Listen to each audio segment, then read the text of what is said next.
अस्सलाम वालेकुम नाज़रीन, प्रोग्राम न्यूज़ व्यूज़ में आपको खुशामदीद कहूँगी और मैं हूँ आपकी मेज़बान पलवशा महमूद। पाकिस्तान तहरीक इंसाफ इलेक्शन के बाद से लेकर अब तक मुख्तलिफ ऑप्शंस इस्तेमाल कर चुकी है, लेकिन इसके बावजूद भी ताहाल पाकिस्तान तहरीक इंसाफ को उनकी उम्मीदों के मुताबिक कामयाबी नहीं मिल रही, बल्कि मुसलसल मुश्किलात का ही सामना करना पड़ रहा है। पार्टी पर दबाव बढ़ रहा है कि जिसकी वजह से खुद पाकिस्तान तहरीक इंसाफ वर्कर्स मायूस दिखाई दे रहे हैं और धरने, एहतजाज या फिर इस्लामाबाद की जानिब लॉन्ग मार्च, असम्बली के अंदर तकारीर हो या फिर अपोजिशन इत्तेहाद, तमाम मुहाजों पर अब तक तहरीक इंसाफ को अपसेट का ही सामना करना पड़ा है। जबकि साथ ही हुकूमत मुसलसल बासानी जिस चीज़ को हदफ बनाए उसे पूरा कर लेती है। 26वीं आईनी तरमीम उसकी सबसे बड़ी मिसाल है, जो कि हमारे सबके सामने है। तमाम तर तहफ़्फ़ुज़ात और नाराज़गियों के बावजूद भी हुकूमत मौलाना फजलुर रहमान की हिमायत हासिल करने में कामयाब हो गई थी और दूसरी जानिब तहरीक इंसाफ अब तक किसी भी अपोजिशन अलायंस को यकजा करने में नाकाम दिखाई दे रही है और हुकूमत अपने मौशी अहदाफ को भी बआसानी पूरा कर रही है, जिसकी वजह से आलमी सतह पर भी मुख्तलिफ रिपोर्ट्स में सराहा जा रहा है। और आज हम बात करेंगे कि क्या वजह है तहरीक इंसाफ अपने अहदाफ को हासिल करने में ताहाल नाकाम दिखाई दे रही है।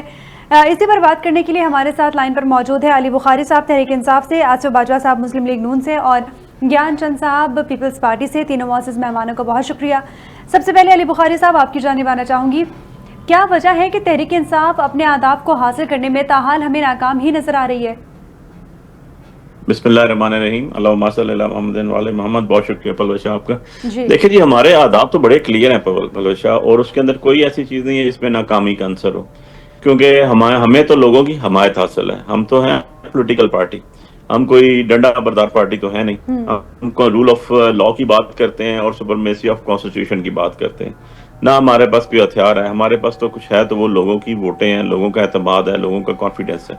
और आपको पता है कि आज भी बस सबसे बड़ी पार्टी, इवन 17 सीटों से लेके हुकूमत में बैठे हुए ये नाजायज वज़ीर आज़म हो या इनकी हारी हुई भतीजी हो, लेकिन आज भी आपको पता है कि पार्लियामेंट के अंदर सबसे बड़ी इंडिविजुअल अक्सरियत जो है वो पाकिस्तान तहरीक इंसाफ की है।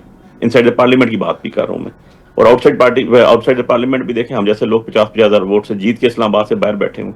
सो बात यह है कि अगर ट्राइब्यूनल के फेयर, फ्री और ट्रांसपेरेंट ट्रायल चल रहे होते तो आज भी हम MNA की जगह पे बैठे होते और जो है वो 180 प्लस सीट्स जो है वो PTI की होती। लेकिन बात यह है कि ना कानून को फॉलो किया गया, ना ही किसी किस्म के रूल्स रेगुलेशंस को फॉलो किया है, ना ही कॉन्स्टिट्यूशन को फॉलो किया गया। मुझे आप ही बता दें, अभी मैं आपके इंट्रो में सुन रहा था कि 26 अमेंडमेंट हुकूमत ने हासिल कर ली। इस तरह अमेंडमेंट्स हासिल होती हैं, वो भी कॉन्स्टिट्यूशनल अमेंडमेंट्स के, किसी की बहन उठा लो, किसी की बीबी उठा लो, किसी की बेटी उठा लो, किसी का भाई उठा लो, उनको उठा लो। अपने रूल्स जो बनाए हुए हैं आपने 2007 के पार्लियामेंट के रूल्स, नेशनल असेंबली के, उनको वायलेट कर दो। अपने रूल्स जो बनाए हुए हैं सेनेट के 2011 के, उनको वायलेट कर दो। सैटरडे को सेशन बुला लो, रात की तारीकी में जो कानून पास होते हैं पलवशा, उनकी कोई वर्थ नहीं होती। इनका हाल वही होता है जो जनरल ज़िया-उल-हक की 8th अमेंडमेंट का है। बात यह है कि ये सारी चीजें जो है ये तो क्रिस्टल क्लियर है ना। आप देख लें कि कल इनके बड़े सीनियर वजीर गए हुए थे इंग्लैंड में, और वहां पर जब ये गए तो इनको किस तरीके से उन्होंने बुलाया फॉर स्पीच। मेरा ख्याल है इतनी तज़हीक अमेज़ तरीके से तो इससे पहले कभी भी किसी मुल्क के लोगों को भी नहीं बुलाया गया या इंट्रोड्यूस कराया गया या स्पीच के लिए जिस तज़हीक अमेज़ तरीके से इनको बुलाया गया। और इनके चेहरों पे स्माइल थी, बिकॉज के दे नो के what happened, what they did. और इशू ये है कि ये किस तरह गैर कानूनी, गैर अखलाकी, गैर शरई, गैर कॉन्स्टिट्यूशन तरीके से बैठे हुए हैं और मुल्क को रूल कर रहे हैं। उस मुल्क को रूल कर रहे हैं जिस मुल्क की आवाम ने इनको मैं कहता हूँ एक इस्लाह होती है हमारे अपने लीगल फ्रेमवर्क की बात है, लेकिन हम नॉर्मली इलेक्शंस में यूज करते होते हैं कि जमानतें जब्त हुई। और जमानतें जब्त होने का कॉन्सेप्ट ये होता है कि आप जब भी अपनी सिक्योरिटीज जमा कराते हैं ना, जो श्योरिटीज जमा कराते हैं while your filing of your documents, your nomination papers in the constituency before ECP या अपने RO के सामने, तो उसके अंदर अगर जब रिजल्ट आता है तो जो पहले नंबर पे बंदा आया होता है और जो चौथे नंबर वाला या आखिरी नंबर वाला होता है, अगर उसकी 1/4 से कम वोट्स हो पहले जीतने वाले से, तो उसकी जमानतें जब्त होती हैं। लीगल टर्मिनोलॉजी की बात कर रहा हूँ। सो बात यह है कि इनके पास क्या है, देखें मुझे बता दें, ये अफलातून भी थे, ये अरस्तू भी थे, इन्होंने 40-40 साल ऑफ एंड ऑन हुकूमतें भी की, इन्होंने बहुत कुछ किया। क्या पेट्रोल की कीमत थी जब हम गए और आज क्या है? क्या गैस की पोजीशन थी जब हम गए थे और ये गए थे आए हैं उसके बाद? क्या पोजीशन है आज आपके इलेक्ट्रिसिटी बिल्स की? रोटी की क्या पोजीशन है, आटे की बात कर रहा हूँ, चावल, सही। चीनी, पत्ती, आपकी एक्सपोर्ट और इंपोर्ट का क्या सूरत हाल है, आपकी सर्जिकल इंस्ट्रूमेंट्स कहाँ हैं, आपकी कपास कहाँ है, आपकी फैसलाबाद की मिलों की क्या पोजीशन है, सियालकोट की मिलों की क्या पोजीशन है, आपकी डेली के रूटीन के लोगों की क्या पोजीशन है, हर चीज का तो कबाड़ा निकल गया। अब ये कहें जी हम अफलातून भी हैं, हम अरस्तू भी हैं, भाई आपके प्रैक्टिकली तो आपने जीरो साबित किया ना अपने आप को, और सही। 40 साल से किया। और एक और चीज जरूर ऐड करूंगा मैं पलवल जी शाह आपकी इजाजत जी। से, और अवाम को बताने के लिए कि पाकिस्तान की तारीख में 25 दफा पाकिस्तान जो है वो इस दफा समेत IMF के पास गया, सही। 25 दफा। ये जरा facts and figures with subject to confirmation check जरूर कर लीजिएगा। इस 25 दफा में से 17 दफा जो है वो मियां नवाज शरीफ और मियां शहबाज शरीफ के दौर गए हैं। बाकी सही। डिक्टेटर्स, हमारी हुकूमत हो या कोई और पार्टी की हुकूमत हो, हम टोटल 8 दफा आपके पास मिलेगा कि ये गए IMF के पास, बाकी 25 दफा ये लोग गए, 17 दफा ये लोग 25 दफा में से। तो हुकूमत पैसे लेके चलाती है आपके इम्पोर्ट एक्सपोर्ट के। आप देख लें PDM की हुकूमत हो, उसके बाद केयर टेकर सेटअप हो, और उसके बाद इनकी हुकूमत को साल गुजर गया, एक ही शक्लें हैं ना, ऑलमोस्ट 3 सही। साल हो जाएंगे इनको अप्रैल के अंदर। इन 3 सालों की कारकर्दगी का मुआवजा कर लें, आपको पता चल जाएगा कि ना ये जो अवामी मैंडेट है, ना इनके पास कोई इखलाकी जवाब है, ना इनके पास कोई शरई जवाब है, ना इनके पास कोई समाजी जवाब है। ठीक ये है स्टेक ठीक है है। पलवाशा मुल्क से बाहर, हमारे स्टेक है मुल्क के अंदर। ठीक है पाकिस्तान है बुखारी तो साहब, हम आपका है। मौक़िफ़ आ गया। मैं ज्ञानचंद साहब आपकी जानिब आना चाहूँगी। आपसे ये जानना चाहूँगी कि तहरीक इंसाफ ने तकरीबन हर हरबा इस्तेमाल कर लिया, एहतजाज करके देख लिया, सड़कों पर आ गए, असम्बली में एहतजाज किया, हर तरह जो उनके बस में था वो सब कुछ करके देख चुके, लेकिन अभी तक अपने मकासद को हासिल करने में क्या वजह समझते हैं आप कि क्यों नाकाम है?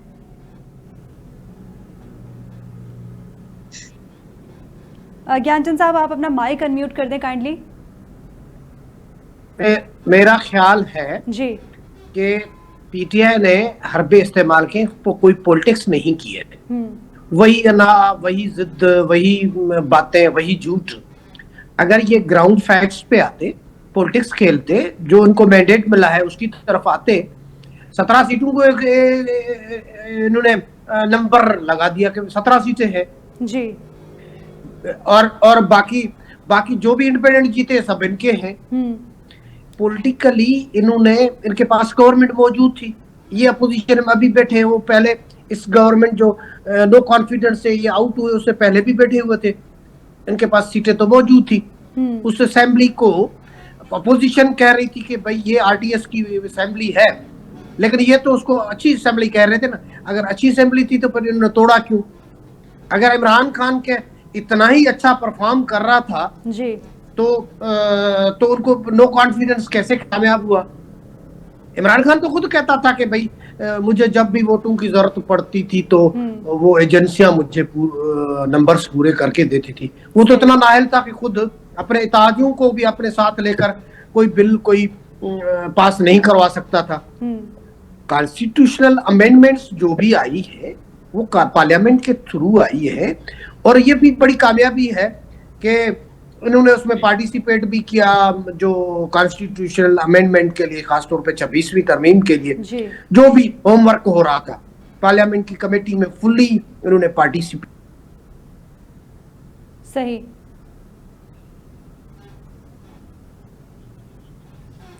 बाजवा साहब आपसे जानना चाहूँगी कि आप बताइएगा किस तरह आप समझते हैं कि तहरीक इंसाफ अपने मकासद पूरे कर सकती थी, और इन्होंने गलत तरीके अपनाए, गलत रास्ते अपनाए कि अभी आप लोग भी इनके मकासद को मतलब आके किसी भी शर्त को मानने के लिए तैयार नहीं नजर आ रहे हमें।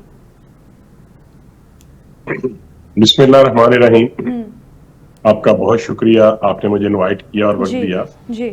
गुजारिश ये है कि पाकिस्तान तहरीक इंसाफ के जो बानी चेयरमैन हैं, जो बानी हैं, उनकी जिंदगी, उनकी सियासी जिंदगी तजादात का मजमूआ है। सही। और वो कभी भी एक बात करके उसके ऊपर उन्होंने कभी भी स्टैंड नहीं लिया। हमेशा पहले किसी की तारीफ की और उसके बाद उसकी बदतारीफी की। पहले कभी किसी चीज के ऊपर स्टैंड लिया, फिर उसको डिसोन किया। पहले कभी कभी एक स्टेटमेंट दी और उसके बाद उससे यूटर्न ले लिया। और वो ये फरमाते रहे हैं कि जो लीडर यूटर्न नहीं लेता वो लीडर ही नहीं होता। मकसद ये है कि जो शख्स झूठ नहीं बोलता, जो शख्स बेईमान नहीं होता, जो शख्स अपनी बात से फिर नहीं जाता, वो लीडर ही नहीं हो सकता। नंबर 1। नंबर 2, अब देखना यह है कि जब से वोट फॉर नो कॉन्फिडेंस उनके खिलाफ आया और उसके बाद उनकी गवर्नमेंट चली गई और उसके बाद उनके ऊपर जो एलिगेशंस थे वो उसमें गिरफ्तार हुए और गिरफ्तार होने के बाद वो सजा याफ्ता है और वो सजा याफ्ता हुए। जो कहते थे कि वो सादक और अमीन जिन्होंने डिक्लेयर किया था, जिन लोगों ने उनको पवित्र साबित किया था, बाद में उसी लेवल की कोर्ट ने उनको सजा याफ्ता करार दिया। नंबर 2। नंबर 3, अब बात यह है कि इनके मकासद क्या है। उनके मकासद सिर्फ और सिर्फ इक्तदार है। उनको सिर्फ इक्तदार की जरूरत है। वो ये नहीं सोचते, वो ये नहीं देखते कि हमारा जो मुंह से कोई निकला हुआ लफ्ज है या हमारी जो स्टेटमेंट है वो पाकिस्तान को या पाकिस्तान की अवाम को या पाकिस्तान की सालमियत को उसका फायदा है या नुकसान है, उसको उनसे कोई गर्ज नहीं है। मिसाल के तौर पे जब वोट फॉर नो कॉन्फिडेंस आया तो उनके इल्म में था कि जब vote for no confidence move हो जाए तो फिर प्राइम मिनिस्टर को कोई हक नहीं रहता कि वो असेंबली को डिसॉल्व कर सके। लेकिन इसके बावजूद उन्होंने डिसॉल्व किया और फिर ये स्टेटमेंट देते रहे कि भाई मैंने क्या किया था जो आपने रात को 12 बजे अदालतें खोल ली। अच्छा, अभी आपने किए ही कुछ नहीं था। नंबर 1। नंबर 2, जब देखें, जब ये बात कर रहे थे IMF के साथ 25 मुहर्रम की, ये बिल्कुल गलत बयानी थी। बिल्कुल इनकी स्टेटमेंट जो है ये बिल्कुल दुरुस्त नहीं है। सही। ये बिल्कुल एक इनकी जाती ख्वाहिश की बात है। तो मैं अर्ज ये कर रहा था कि जब इन्होंने IMF के साथ जो MOU साइन किए उसमें उन्होंने जो MOU साइन होते हैं वो किसी एक शख्स के दरमियान नहीं होते, वो स्टेट और इंटरनेशनल मालियाती इदारे के दरमियान थे जी। वो किसी जात के किसी एक शख्स के दरमियान नहीं थे। इन्होंने उनके साथ ये कमिटमेंट की थी कि हम 20 रुपए पर लीटर लेवी लगाएंगे पेट्रोल के ऊपर। नंबर 1। नंबर 2, उन्होंने कहा था कि हम 20% अपनी करेंसी को डिवैल्यू करेंगे डॉलर के मुकाबले में। लेकिन जब वोट फॉर नो कॉन्फिडेंस आ गया, ये मूव उनके खिलाफ कामयाब होने जा रही थी, तो उन्होंने 10 रुपए लेवी लगाने के बजाय 10 रुपए लेवी कम कर दी और इस वजह से IMF के साथ उनका ट्रस्ट शेक हुआ स्टेट ऑफ पाकिस्तान का। उसके बाद उन्होंने जो करेंसी का रेट भी डिवैल्यू करना था वो भी नहीं किया और पाकिस्तान में आप उनके इस एक्ट के, और उसके बाद उन्होंने ये कहा अपने फाइनेंस मिनिस्टर से, फेडरल फाइनेंस मिनिस्टर से और अपने प्रोविंशियल फाइनेंस मिनिस्टर से कि आप IMF के साथ बात करें और उनसे कहें कि आप गवर्नमेंट ऑफ पाकिस्तान के साथ कोई MOU साइन ना करें, ये आपको पैसे नहीं देंगे, वो आप ये डिफॉल्ट कर जाएंगे, ये होगा। तो उन्होंने इस तरह के खत लिखे और आज भी जब वो बिहाइंड द बार है, सजा याफ्ता आदमी है, तो वो लोगों को कहते हैं कि आप पाकिस्तान में फॉरेन करेंसी या फॉरेन रेमिटेंस ना भेजें और किसी शख्स ने उनकी किसी बात पे अमल नहीं किया। तो मैं ये समझता हूँ कि जो एक करिश्मा था, जो लोग ये समझते थे कि ये बंदा बड़ा पाक साफ सुथरा है, उनको ये साबित हो गया कि ये करप्ट भी है और ये बददियानत भी है और ये सजा याफ्ता भी है और उसके कौल और फेल में तजाद भी है। इसलिए आज उनका वो सियासी कामयाबी, वो सियासी लेवल नहीं रहा जो आज से कुछ साल 2 साल पहले मौजूद था। तो मैं ये समझता हूँ कि पाकिस्तान तहरीक इंसाफ ने ये बात दुरुस्त है कि अवाम को ये कहा कि हम मुजाहमत की सियासत करते हैं जी। हम मुजाहमत करेंगे एस्टेब्लिशमेंट के साथ। उन्होंने कहा कि देखें, एक बात थी, एक इंटरव्यू था कि आप अगर वो कहें कि इंडिया US वाले कि आपको पाकिस्तान वाले उनको अड्डे देंगे, तो उन्होंने कहा नो, एब्सोल्युटली नॉट भाई। तो इन्होंने एक बयानिया बना लिया, एब्सोल्युटली नॉट। और फिर उन्होंने कहा कि हम आजाद कौम है, हम आजादी चाहते हैं। किससे आजादी भाई चाहते हो? पाकिस्तान तो 1947 को आजाद हो चुका। उन्होंने कहा जी हम अमेरिका से आजादी चाहते हैं। तो फिर आप अमेरिका के पास इन्होंने लॉबिंग की, वहां पे फर्म जो है वो इन्होंने हायर की और उन फर्म के जरिए इन्होंने लॉबिंग करके तो पाकिस्तान के खिलाफ और इमरान नियादी के हक में उनकी कांग्रेस से करारदादें मंजूर करवाई। ये सिर्फ लॉबिंग की। और अब ये कहते थे कि ट्रंप आएगा और इमरान खान को छुड़ा लेगा और बातें करते हैं मुजाहमत की। और अब इनके कौल और फेल का तजाद अवाम जान चुकी है और इन्होंने जो मलम्मा शादी की हुई थी, जो चूरन बेच रहे थे, वो अब नहीं बिकेगा। ठीक है बुखारी साहब, आपकी जानिब आना चाहूँगी।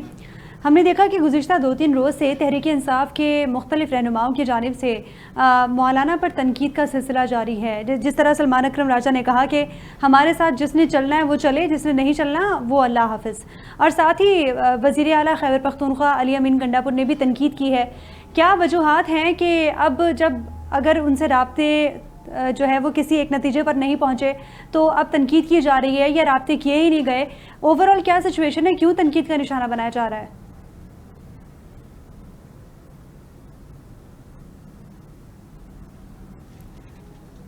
अली बुखारी साहब, आई थिंक आपका माइक म्यूट है। आवाज आ रही है आपको पलवशा? जी आ रही है आपकी आवाज। मैं कह रहा हूँ ये तो अभी कबल अज वक्त है ये कहना कि जी अभी उनसे राब्ते हुए नहीं हुए, वो आपके साथ चल रहे नहीं चल रहे, क्योंकि वो तो अभी मदीना शरीफ में, वो तो अभी पाकिस्तान पहुंचे ही नहीं वापस। सही। अलबत्ता ये है कि उनके जो बाकी पार्टी लीडरशिप है, टॉप लीडरशिप, उससे गुफ्तगू हो रही है। और एक चीज पे बिल्कुल इत्तेफाक है, ये बिल्कुल किसी को वहम ख्याल में है अगर तो दुरुस्त कर लें इसको, गलतफहमी है किसी को तो दुरुस्त कर लें। वो ये है कि एक एजेंडे के ऊपर सारे मुतफिक हैं, जितनी अपोजिशन पार्टी है उसमें GDA है, उसमें जितनी हमारे साथ बाकी है वहदतुल मुस्लिमीन है, उसमें सुन्नी इत्तेहाद कौंसिल है, सारी की सारी के जी ये हुकूमत जो है ये 17 सीटों वाली हुकूमत है। इनमें से एक बंदा बता दे भाई मेरे साथ दोनों बैठे हुए हैं, कहता हूँ मैं इस्लामाबाद से इलेक्शन जीता हूँ, मैं फॉर्म 45 रखता हूँ, बुला लें बस सामने बंदे को, कहें यार फॉर्म 45 ले आओ। सही बात यह है कि सारी दुनिया को पता है सूरज के पीछे उंगली रखने से, सूरज के सामने उंगली रखने से सूरज की रोशनी नहीं रुक जाती। एवरीवन नोज कि क्या हुआ, क्या किस तरह किया गया और किस तरह रात की तारीकी में जो है लोगों के मैंडेट पे डाका डाला गया। तो बात यह है कि हमारी तरफ से कोई भी ऐसी बात नहीं है। आप देख लें कि इंटरनेशनली, ये तो अमेरिका की बात कर रहे हैं ना, कल इनके बहुत सीनियर मिनिस्टर है, वो अफलातून है एक जो है ख्वाजा अपना, जिनके साथ इंग्लैंड में क्या हुआ है, जहां पर वो गए थे जमहूरियत के ऊपर एहतजाज करने, तो वहां पर उनको किस तरह बुलाया गया, किस तरह इंट्रोड्यूस किया गया, कैसे उनको इनवाइट किया गया। यार यकीन जाने कि उनकी जगह मैं हूं तो खुदा की कसम सियासत छोड़ दूं, इतनी जिल्लत और इतनी बेइज्जती से करने से बेहतर है कि आप यार घर बैठ जाए। सो बात यह है कि आप रिस्पेक्ट के लिए करते हैं, मुल्क के लिए करते हैं, कौम के लिए करते हैं, आगे जाए मुल्क, कौम आगे जाए, आपके नेक्स्ट आने वाली जनरेशन एक पॉजिटिव साइड पे जाए। बाकी अभी इतनी लंबी चौड़ी तकरीर करने का वक्त तो है नहीं कि आप कहें जी फलाना यू टर्न ले लिया। भाई मैं आपको बताता हूँ, जब अगर थोड़ा सा मेमोरी को रिकॉल कर लें, आपको याद होगा कि जिस टाइम इफ्तिखार चौधरी को बहाल किया जा रहा था तो आसिफ अली जरदारी की एक स्टेटमेंट आई थी जो सबसे ऊपर छपी थी न्यूज अखबार के, जंग अखबार के, उस टाइम की टॉप मोस्ट जो प्रिंट मीडिया था उसके ऊपर भी, टीवी न्यूज चैनल पे भी चली थी कि यार कोई वादा कर दिया, कोई कुरान की आयत थोड़ी है सही कि भाई मैंने वो करना ही करना है। जब मियाँ साहब के साथ इन्होंने बैठ के कमिटमेंट की थी, और ये जो आज बातें कर रहे हैं बड़े आराम से कि जी ये प्रोटेस्ट पीसफुल और सड़कों की और एहतजाज, भाई आपके मियाँ ने ट्रेन मार्च की, आपके मियाँ वहां से लेकर आया था पूरा लाहौर से क्रेन और बुलडोजर और सब चीजें साथ लेकर आया था जब इफ्तिखार चौधरी को बहाल कराने आया था। ये सारी चीजें आप लोगों से सीखी है। बेनजीर भुट्टो शहीद साहब फ्लोर ऑफ द हाउस कहती थी ये चोर है, इन्होंने मैंडेट चोरी किया। असगर खान पिटीशन 1990 उठा के देखें, मियां नवाज शरीफ की तो तारीख है ना, उसकी तो तारीख है मुस्लिम लीग नून की। आप 85 में देखें मोहम्मद खान जुनेजो की गवर्नमेंट की, वो भी कहता था जिम्मेदार नवाज शरीफ है। आप 88 में बीबी की गवर्नमेंट थी, बीबी शहीदी गवर्नमेंट में उस टाइम फर्स्टली जब अदम एतमाद आई और छांगा मांगा और ये सारी जो रवायत रखी गई इन्होंने रखी। 1990 में असगर खान पिटीशन चीफ की कह रही है कौन बेनिफिशरी था, नवाज शरीफ। 93 में जब ये ताज बैंक और सारे स्कैंडल्स, इसके बाद चले सुप्रीम कोर्ट पे हमला, उसके बाद ये जो जरदारी को कैद हुई 10 साल, हमारे दौर में तो नहीं हुई, इन्होंने काटी, ये जुबान काटते। बीबी को 6 दिन जो है बच्चों समेत सारी अदालतों में फेरे। भाई आपकी तो तारीख है मुस्लिम लीग की, मुस्लिम लीग तो पैदावार ही जनरल जलानी की है। आप तो आज तक जो बैठे हुए हैं वो एस्टैब्लिशमेंट के सर पे बैठे हुए हैं, आपकी अपनी वर्थ तो कभी थी ही नहीं। उस टाइम आप पीपल्स पार्टी के अगेंस्ट इकट्ठे थे और सबको इकट्ठा करके कभी IGI बनवाते थे, कभी बैंक स्कैंडल, ताज कंपनी स्कैंडल, मतलब बेताशा इनके ऊपर एक एलिगेशन है। जजेस को फोन, मोनोपोली सारी की सारी मैनेज करना किसका काम है? ये जो मैं बातें आपसे कर रहा हूँ पलवशा, ये रिकॉर्ड का हिस्सा है, जरा चेक कर लें। इसमें से एक बात गलत हुई तो मैं बताऊँ। द थिंग इज के आप इसको आगे लेकर जाना है मुल्क को, तो आगे तब जाएंगे आप जब आप पॉलिटिकली गुफ्तगू करेंगे। आप हारे हुए लोगों को बैठा के और उन्हें कहेंगे कि ये उन लोगों का मुस्तकबिल का फैसला करें जिन्होंने इनको वोट ही दिया। मुझे एक बात का जवाब दे दें, इतने अरसा हो गया, इनको साल गुजर गया, केयर टेकर गवर्नमेंट भी यही लोग थे, PDM भी यही थे, अदालतों के हाई कोर्ट के ऑर्डर हैं, इस्लामाबाद हाई कोर्ट के ऑर्डर पड़े, आप इतने ही लोगों में मकबूल हैं, आप इतने ही आला बाला हैं, तो करा दें, लोकल गवर्नमेंट का इलेक्शन करवा दें, आपको दूध का दूध है, पानी का पानी पता चल जाएगा। आपके पास तो कैंडिडेट पूरे नहीं है। आप कहते हैं हमारे, हमने तो हर दौर में पॉलिटिकल बात की, इवन इतनी फस्तायत के दौर में भी 2024 के जो इलेक्शन थे फरवरी के 8 फरवरी के 265 सीटों में 100% टिकट दिया तो PTI ने दिए, कोई और पार्टी नहीं थी जिसने पूरे हल्कों में टिकट दे सके, वो बस कैंडिडेट हो। आप ये देख लें कि 211 सीट पे मुस्लिम लीग नून ने दिए, 211 सीट्स पे सिर्फ दे सकी मुस्लिम लीग टिकट, बाकी जगहों पे इनके कैंडिडेट भी नहीं थे। और ये रिप्रेजेंटेशन कैसे करते हैं, जरा रिजल्ट्स देख लें। KP बिल्कुल फारग हो गए, इनका बलूचिस्तान बिल्कुल फारग है, अपना सिंध बिल्कुल फारग है, पंजाब में भी जिस तरह जिताया गया सारे जहां को पता है। मियां नवाज शरीफ साहब की अपनी सीट को उठा के देख लें, KP से तो हारे ही हारे ना। जरा पंजाब में देख लें टोटल वोट कितनी कॉस्ट हुई, निकाली कितनी गई, जो टोटल वोट थी उससे एक्सीड करके निकाल दिया गया। यार खुदा का खौफ करें यार, किस दुनिया में रह रहे हैं आप। 2021 नहीं सर, एक फैक्ट बात है। आप बात करें NA40 सामने उठा के ले, चौथे नंबर से जिताया, TLP तीसरे अनवास को कर दूसरे नंबर, उन दोनों के स्टेटमेंट आई है, रिकॉर्ड कोर्ट में सबमिट कराया, ट्रिब्यूनल उन्होंने कहा जी आप जीत चुके हैं। क्या बात कर रहे हैं, मतलब अब मैं ना मानूं का तो कोई इलाज नहीं है ना। सही है, ठीक है। ज्ञानचंद साहब आपकी जानिब आना चाहूंगी। आपने सारी गुफ्तगू सुनी अली बुखारी साहब की, वो कह रहे हैं कि एक बात पर तमाम सियासी जमातें मुत्तफिक हैं कि ये हुकूमत फॉर्म 47 की है। अब अगर पीपल्स पार्टी की बात करें तो पीपल्स पार्टी हुकूमत की इत्तेहादी है। क्या आप लोग भी ये मानते हैं कि ये वाकई हुकूमत फॉर्म 47 की है? अगर है तो आप लोगों ने फिर इस हुकूमत का साथ क्यों दिया? पलवाशा मैं एक चीज ऐड कर लूं आपकी इजाजत से, सिर्फ एक चीज ऐड कर लूं। मेरे साथ एक प्रोग्राम में, एक मिनट ज्ञानचंद साहब इनकी बात जी, मेरे साथ एक प्रोग्राम में कादर मंदोखेल साहब थे परसों जी, और उन्होंने ओपनली टीवी मीडिया में कहा कि यार अली बुखारी की बात जहां तक तो ठीक है, मेरी अपनी सीट से दिया गया के साथ था, PTI वर्सेस पीपल्स पार्टी चाह रही थी और वहां से मुस्तफा कमाल का नंबर ही कोई नहीं था, उसकी वोट जो है वो 3 डिजिट में शायद ना हो। एक सेकंड मुझे दीजिएगा, एक सेकंड जी भाजपा साहब जी। ये भाई बुखारी साहब फरमा रहे थे कि ये अभी करवा दें बल्दियाती इलेक्शन तो इनको दूध का दूध और पानी का पानी हो जाएगा जी। बड़े इंतहाई अदब के साथ इनको याद दिलाना चाहता हूं कि जब 2018 में इनकी गवर्नमेंट आई तो उससे एक साल पहले, सिर्फ एक साल पहले या 1.5 साल पहले इलेक्शन हुए थे, बल्दियाती इलेक्शन। तो इन्होंने आते ही उन सब को खत्म कर दिया और उसके बाद इन्होंने 4 साल इनकी गवर्नमेंट रही, इन्होंने वो 4 साल क्यों नहीं थे इलेक्शन करवाए, सिर्फ एक ही बात। ठीक है ज्ञानचंद साहब, आपसे मेरा सवाल वही है, आप चाहें तो मैं दोहरा दूं या आप जवाब देंगे? नहीं, मैं जवाब दे दूंगा। जी जी। ये लोकल बॉडी फौरी तौर पे होने चाहिए। ठीक। ये दूध का दूध हो या दूध का दूध हो, पानी का पानी हो, या फिर भी वही रिगिंग वाली इलेक्शन हो, लेकिन कहीं ना कहीं पे कम से कम ये प्रोसेस टाइमली होना चाहिए। पीपल्स पार्टी का यही मौक़िफ़ है जी। PTI वालों ने भी इलेक्शन नहीं करवाए, जो लोकल बॉडीज की इलेक्शन हुई थी उन लोकल बॉडीज को उन्होंने फारिग करके अपने बैठा दिए थे। ये एक हिस्ट्री है हमारी, बहुत गंदी पॉलिटिकल हिस्ट्री है। सही। जहां तक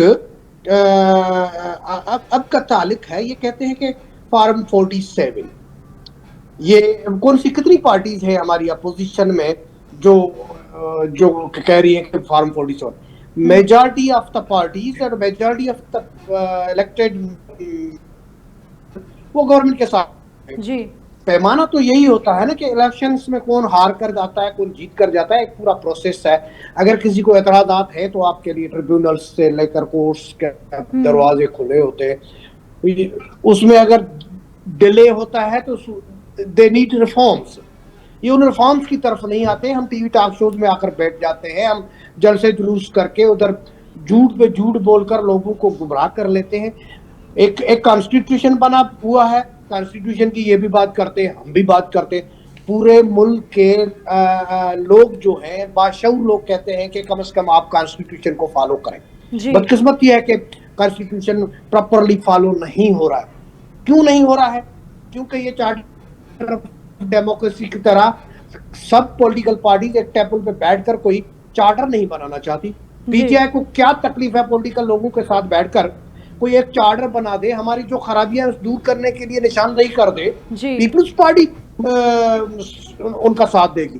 पहले भी जब 26वीं तरमीम पास होने जा रही थी तो पीपल्स पार्टी ने अपना रोल प्ले किया, एक कमेटी बनी, उस कमेटी में PTI वाले भी बैठे, उन्होंने तजावीज दी, उनकी रोशनी में उसमें काफी तरामीम हुई।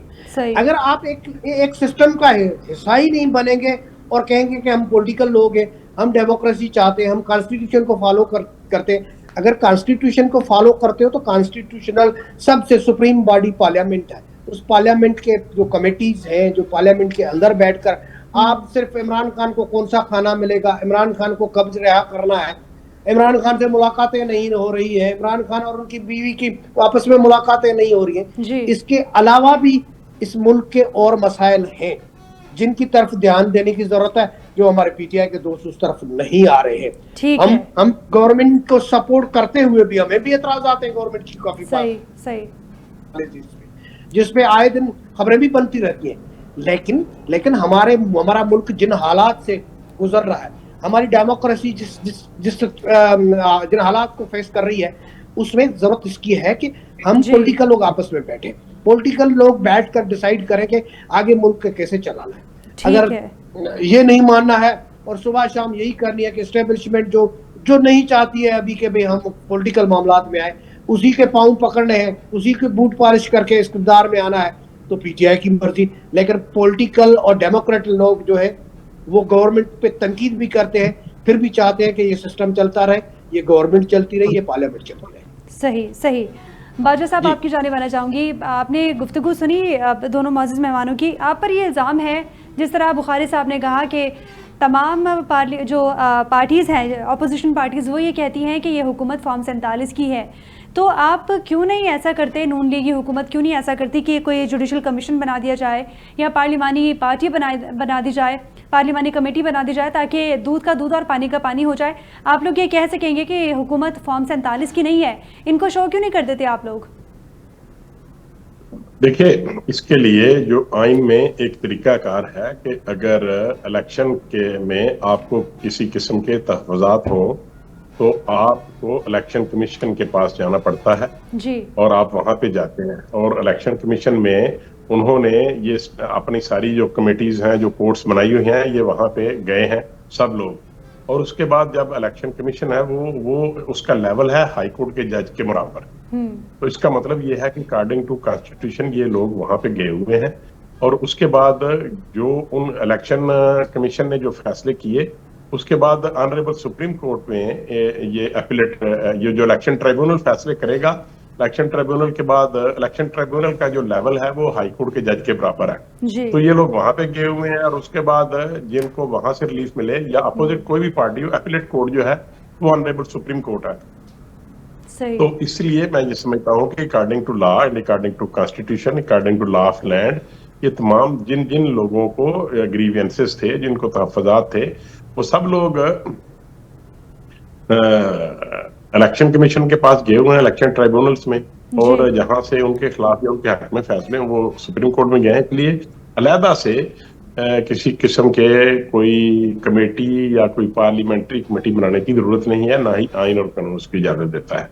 और मैं आपको ये अर्ज कर दूं कि आज तक देखें 1 साल हो गया जो भी फैसले हुए इलेक्शन के, उसमें एक भी ऐसा फैसला नहीं हुआ यहाँ पे ये फॉर्म 45 और 47 की जो बात करते हैं, जो इनको एक स्टीरियोटाइप, ये हर दोस्त बैठता है वो यही 45, 47, 45, 47 ये स्टीरियोटाइप एक टेप चला देते हैं, और उसमें कहीं भी ये अपने मौकफ को किसी इलेक्शन ट्राइब्यूनल में या honourable appellate court supreme court में अपने मौकफ को दुरुस्त साबित नहीं कर सके।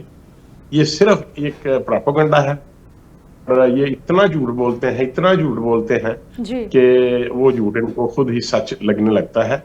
लिहाजा मैं ये समझता हूँ कि ये एक पाकिस्तान की तारीख है कि आज तक जितने भी इलेक्शंस हुए हैं, हारने वाली पार्टी ने कभी भी इलेक्शन को तस्लीम नहीं किया। हमेशा उन्होंने कहा कि ये रिग्ड हैं, ये कभी किसी ने कहा आरडीएस बैठ गया, कभी किसी ने कहा कि वो टेलीफोनिक सिस्टम मोबाइल बैठ गया, कभी किसी ने कहा जी डब्बे उठा लिए गए, कभी धुंध छा गई, कहीं कुछ हो गया।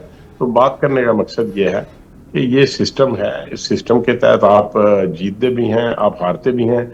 देखें, अगर आप केपीके में समझते हैं कि वहां पे फॉर्म 45 और 47 नहीं है, तो वहां पे आप मौलाना साहब से पूछ लें वो क्या कहते हैं, और कराची में भी आप देख लें मुख्तलिफ पार्टी है वो क्या कहती हैं। तो इसलिए मैं ये समझता हूँ जीतने वाले जो हैं वो समझते हैं कि इलेक्शन दुरुस्त हुए हैं, और हारने वाले हमेशा से ये कहते चले हैं कि इलेक्शन जो है ये रिग्ड है, और कभी 45 का नाम आ गया, कभी 47 का आ गया, कभी आरडीएस का उठा दिया गया, कभी मोबाइल सिस्टम का, कभी सिग्नल का मसला। तो इसलिए ये कोई ऐसी चंबे की बात नहीं है। जो अदालतें फैसला करेंगी, पहले इलेक्शन ट्राइब्यूनल है, वो भी एक कोर्ट है, कॉम्पिटेंट कोर्ट है, हाई कोर्ट के लेवल के बराबर, और उसके बाद ऑनरेबल सुप्रीम कोर्ट है। अगर इनको कहीं से रिलीफ मिलता है 45 और 47 की बात को, ये वहां पे जाके साबित तो करें एक भी केस ये सच साबित नहीं कर सके। तो मैं ये समझता हूँ कि जिस तरीके से इमरान न्याजी साहब जो 35 पंक्चर की बात करते थे और फिर बाद में उस बात से भी यूटर्न ले लिया, मुकर गए, वो यानी झूठ बोल दिया, मुकर गए, बेईमान हो गए। तो इसलिए ये अब इस बात को भी अभी आहिस्ता आहिस्ता ये छोड़ देंगे, भूल जाएंगे। तो मैं ये समझता हूँ कि इस सियासत में जो हारते हैं उनको हार तस्लीम करनी चाहिए, जो जीता है वो जीता होता है, बस ऐसी बात। यकीनन इलेक्शन में हारने वालों को अपनी हार तस्लीम करनी चाहिए और जीतने वालों को उनका क्रेडिट देना चाहिए। बहुत शुक्रिया तीनों मौजूद मेहमानों का। अली बुखारी तहरीक इंसाफ से, आसिफ बाजवा मुस्लिम लीग नून से और ज्ञानचंद से हमारे साथ मौजूद थे। तीनों मौजूद मेहमानों ने अपनी पार्टी का मौक़िफ़ हम तक पहुँचाया। तो नाज़रीन, प्रोग्राम का वक्त अपने अख्ताम को पहुँचा। मुझे और मेरी पूरी टीम को इजाज़त दीजिए। अल्लाह हाफ़िज़।